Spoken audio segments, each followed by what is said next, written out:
They said the word inheritance like it was supposed to soften things. As if legal language could disguise emotional mathematics. My brother got the penthouse in Santa Monica, glass walls, ocean air, the kind of place that looked expensive even in silence. I got the warehouse, a rectangular block of concrete on the wrong side of an industrial district, paint peeling in long, exhausted strips. No one argued. That was the strangest part. Everyone behaved as though the distribution made perfect sense. It's still valuable property. The lawyer had said gently. Still. The qualifier hung in the air. I told myself I didn't care. People inherit worse things than buildings. But imbalance has weight, even when you pretend it doesn't. Months passed in polite avoidance. My brother moved into his new life with effortless confidence. Invitations came occasionally, dinners, gatherings, the quiet performance of family continuity.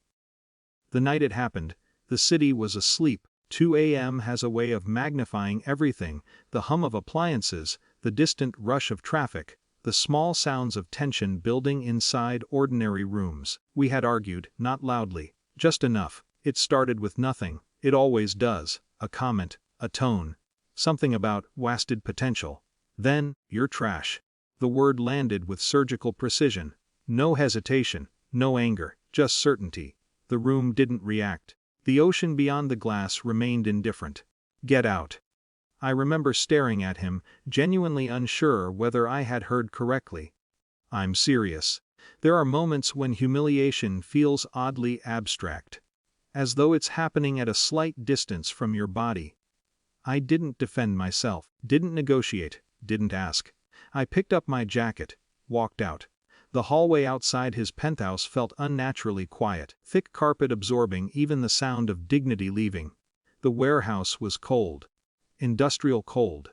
Concrete holding on to night air like a grudge. I sat on the floor with my back against the wall, the vast emptiness stretching around me in mute accusation. This is what you got, this is where you belong. Old voices, familiar and efficient. But something unexpected happened. The silence didn't feel hostile. It felt neutral. No comparison. No judgment. No polished surfaces reflecting inadequacies back at me. Just space. In the dim light filtering through high windows, I began noticing details I had ignored before. Old shelving units. Faded markings on the floor. A rusted hook bolted into a beam. Traces of use, of purpose. Warehouses don't pretend to be anything they're not.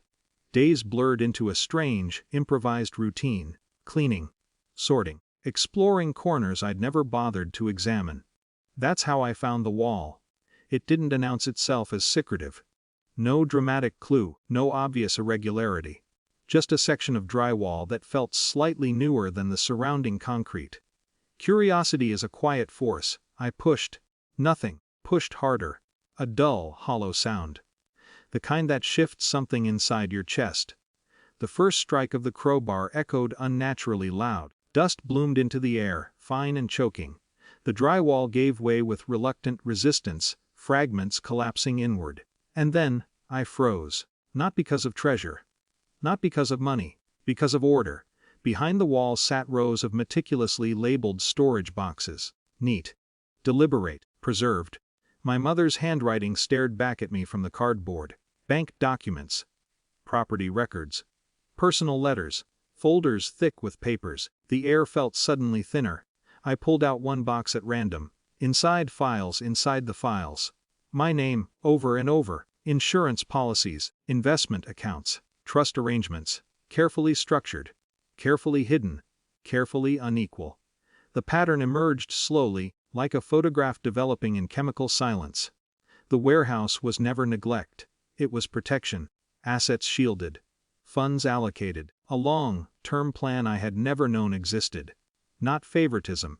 Something stranger. Something heavier. By the time I drove to my brother's penthouse, my hands were steady. He opened the door with visible irritation. "What?" I placed a folder on the counter. He glanced at it. Dismissive, then looked again. His posture shifted almost imperceptibly. "Where did you get this?" "The warehouse." Silence expanded between us. Not hostile, not explosive. Just destabilizing. "That doesn't make sense." he said. But it did, painfully, perfectly. The lawyers came next, then accountants, then conversations framed in procedural language.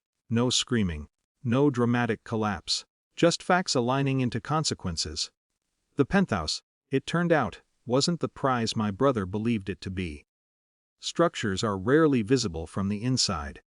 Weeks later, standing alone in the warehouse, now bright, functional, alive with activity, I felt something unfamiliar. Not triumph. Not vindication. Stability. A quiet, unadorned stability. My phone buzzed occasionally with my brother's name. I didn't ignore it. But I didn't rush to answer either. Some recalibrations take time. Outside, sunlight spilled through the high windows, illuminating dust that no longer looked like decay. Just particles. Just light.